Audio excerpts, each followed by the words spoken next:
দ্বিতীয় সন্তানের জন্মের ৯ মাসের মাথায় তৃতীয় সন্তানের আগমন নেইমারের ঘরে। ব্রাজিলিয়ান সুপারস্টার অনেকটা চুপিসারে পৃথিবীতে স্বাগত জানিয়েছেন তার দ্বিতীয় কন্যা হেলেনাকে। সামাজিক যোগাযোগ মাধ্যমে দেরিতে হলেও খবরটি জানিয়েছেন নেইমার। গত ১৯ জুলাই সদ্য জন্ম নেওয়া মেয়েকে সঙ্গে নিয়ে ছবি আপলোড করে ইনস্টাগ্রামে খবরটি দিয়েছেন তিনি। গত ৩ জুলাই হেলেনার জন্ম হয়।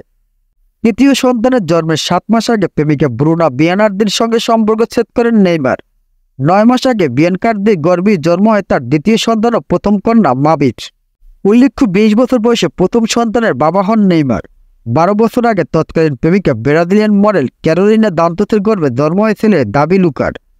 নেইমারের তৃতীয় সন্তান তথা হেলেনার মা আমান্দা কিরমালি, তিনিও ব্রাজিলের একজন মডেলিং এবং ইনফ্লুয়েন্সার। একই দিনে তিনি সন্তানের পৃথিবীতে আগমনের কথা ইনস্টাগ্রামে জানান দেন। গত বছর অক্টোবরে উরুগুয়ের বিপক্ষে বিশ্বকাপ বাছাই পর্বের ম্যাচ খেলতে গিয়ে নেইমারের এসিএল লিগামেন্ট ছিঁড়ে যায়। তখন থেকে মাঠের বাইরে তিনি। সম্প্রতি সৌদি লীগের দল আল হিলালে অনুশীলনে ফিরছেন ৩২ বছর বয়সী নেইমার। বিশ্বকাপ বাছাই পর্বে ব্রাজিলের পরবর্তী ম্যাচে জাতীয় দলের জার্সিতে ফিরতে পারেন নেইমার।